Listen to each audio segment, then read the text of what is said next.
Welcome to Four Movies, where I will be discussing four movies that have something in common. Oh wait, no, sorry. I'm not there. I'm not back there yet. Like I said, I'm not past that, but I'm not back there yet. I'm just going to take a second, real quick, to show you some of the movies that I've inducted into my collection, basically. Because I was out and I was getting some movies and stuff like that, and I was like, just some movies, and so I just wanted to show you. Anyways, uh, this is four movies, and I will be showing you four movies that I have just recently got into my collection of movies because I have a lot of physical media, because I'm a physical media collector. I'm also an artist. You want to see my newest piece of artwork? Look,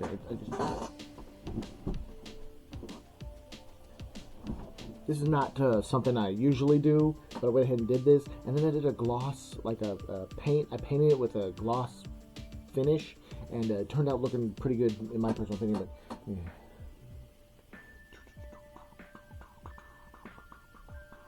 That's also going to be in my. I haven't signed it yet because it's going to be in my movie. Because I'm making an animated movie that's going to take me the next 4 years to make. But I have lists and stuff like that. Let me show you. Come on now. There you go. Alright, I have lists of stuff like this is what I need to do each month. And then I have 4 of those for each year. So this is 25th of June. And so it's like, each month I have stuff to do so I can stay on schedule and stuff like that. So that's good. I'm going to start principal photography tomorrow, so that's pretty cool.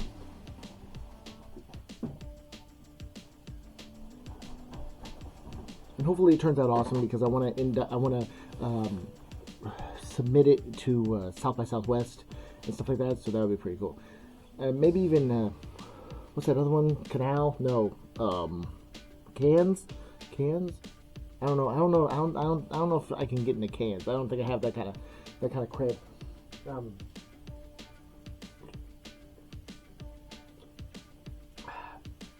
Okay, let's talk about 4 movies. Okay. First, bam, Big Trouble in Little China. I was surprised that I don't believe I have this in my collection. Like I said, I got a John Carpenter 4-pack, and it didn't come with Big Trouble in Little China.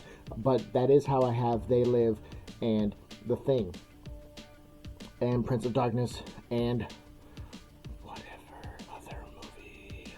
I think was it Village of the Damned? Maybe. I don't know. But Big Trouble in Little China is super fun. Like I said, Kurt Russell's character is just hysterical, just talking all kinds of mess. It's like, Jack Burton don't take no smack from that. It's like, who's that? That's me. But it's like, and then like, when he's about to fight and stuff like that, and he ends up like, he flips his knife on his leg, and then the guy falls on his leg, and then like, he's like, trying to fight him off and stuff like that, and it's like, he's not there, but it's like, there's certain like pinch moments where he's like, comes into play and stuff like that, and he just misses out on some stuff. It's like, it's so fun, like I said, and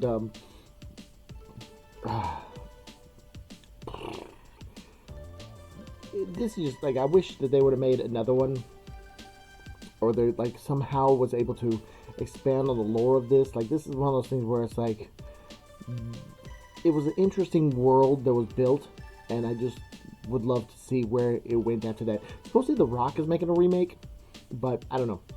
Anyways, this is a super fun movie, well worth a watch if you have not seen it. Like I said, it's not a horror movie. That's when you think John Carpenter directed it, it's a horror movie. But yeah, John Carpenter did direct it, and it is good. And yeah, and then John Carpenter did a lot of music work also in most of his movies, so that's pretty cool. So it's got this kind of like classic synthy stuff. Anyways, on to the next movie. Bam! Jersey Girl, perhaps the most slept on Kevin Smith movie, other than Red State. But there's a lot of people who dumped on this movie, but Carlin is fantastic in this movie. George Carlin is fantastic in this movie, and I think he plays great. I think it's fun. I would prefer watching, if I had to watch a movie a million times, I would prefer watching this one over Tusk. Like I said, because I'm not anti-Tusk. Don't get me wrong. There's a lot of people who like, oh man, there's so many people that don't like Tusk. It's like, I didn't not like Tusk. Oh man, I hope that. Sorry, any grammar teachers that are listening here. I'm very sorry about the double negatives here, but hopefully that makes sense in the fact that like I don't hate it, but at the same time, like it could have been better. Like in seeing it, my mind just automatically goes on how it could have been better, and I at times will turn into like the Randy character from Scream, where it's like there's certain rules when it comes to a creature feature. You know, it's like you don't show like I think it was because the movie was in a 2-act structure that like it showed the creature on the second act. So like the second half of the like you're halfway into the movie and you've shown the creature already. No. Because I'm more of a 3-act structure person where you have the first act is a setup, second act is stuff, action happening and stuff like that, and then the third act is the reveal of the character and the conclusion. So the reveal of the monster, like you never fully show the monster. Like Sandlot, you never fully show that dog, but it's so good it works like a creature feature. And the Relic and stuff like that. The Relic is also like I think a lot of people sleep on the fact of how well the Relic uses darkness in it, where it's still not one of these movies like Black Phone where you just can't see anything and it really detracts from the movie, in my personal opinion. But anyways, Jersey Girl is a fun one. Like I said, rom-com, Kevin Smith. Perhaps one of the more toned Kevin Smith movies. How many PG-13... This is PG-13? It's PG-13. How many PG-13 movies have Kevin Smith made? Like, good for him. Like I said...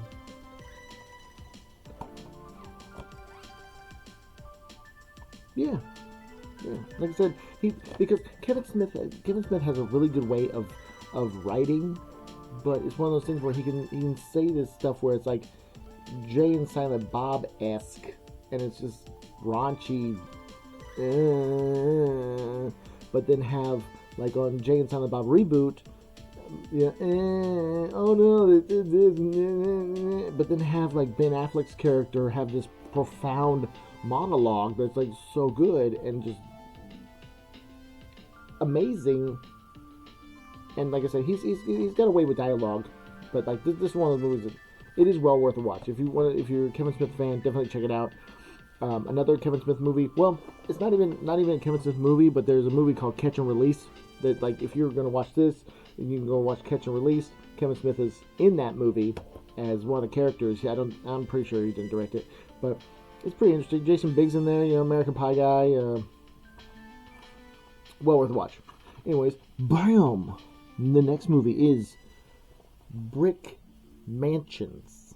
I keep on wanting to say Masons, but it's not Masons. It's Mansions. It just looks weird. But this is Paul Walker. And if you haven't seen it, like I said, you definitely should. You should probably watch all Paul Walker's movies. Donate to Paul Walker Fund at What in the World. It's tragic. Like I said, it's one of those things where it's like, no, come on, man. It's not as tragic as Anton Yelchin, but at the same time, tragic. Like I said, but he did make some really good movies. He made some, but he also made Tammy and the T-Rex. So there's gives and takes. And Brick Mansions is a really good movie. It's one of those things like it's action packed. That's the fun of it. We have Paul Walker, David Bell. I think maybe that's David Bell there, the guy that's I don't know, a parkour guy or something like that. He does a lot of action in the movie, and then RZA from Wu-Tang, like I said, is in there. And like I said, this is a fun movie. Like I said, it's well played and enjoyable. Like I've said, it's not going to win any Oscars or anything like that, but it doesn't have to. You don't have to have a movie be validated by the Oscars or the Academy Awards. It doesn't have to be validated by that to be a enjoyable movie. Like that, this is one of those things where it's like there's movies that are just enjoyable and you want to watch that stuff. You don't want something heavy-handed. You don't want something that's drama. Sometimes you just want something light and action-packed that you can just have fun with, and you know, it's good. And this movie is the last movie on the list here. Bam! Blast from the Past. Starring Brendan Fraser and Alicia Silverstone, Christopher Walken, and Sissy Spacek, if I'm not mistaken. Like I said, I'm not going to look, but it's if I'm not mistaken, Sissy Spacek is also in there. And this is such a fun movie. Like I said, they get locked in a bomb shelter, and then when it comes out into the real world, it's like, oh, there wasn't any bombs and stuff like that, and then the world has gone on without them, and they still have a mentality of the time capsule that they were in. And he's got to go out into the world, and he meets her, and it's a rom-com, but at the same time, so comedic that scratch it. No, it's not a rom-com. It's a comedy. It's a com-rom. It's more comedy than it is a romantic thing, I would think. You know, like romantic comedy just flows off the tongue better, but sometimes sometimes a movie is not a horror comedy. Sometimes it's a comedy horror. And, you know, this I would have to say would be a comedy who happens to have a romantic storyline in it also. You know, the romantic connection to make. But it's a really good comedy, and it's well played. Brendan Fraser does a great job. Christopher Walken also. And Alicia Silverstone. All the characters, like all of them, it just works so fun. And like there's the cult that is, because like they come out and then people are like, oh, he's around, and it's just super fun movie. If you haven't seen it, definitely check it out.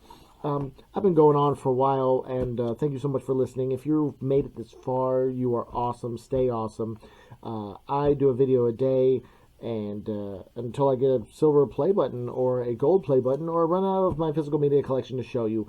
And I would love to make this my career. That'd be great. But if it doesn't, then it doesn't. Like I said, I'll always be an artist who happens to, work a 9 to 5 if I have to.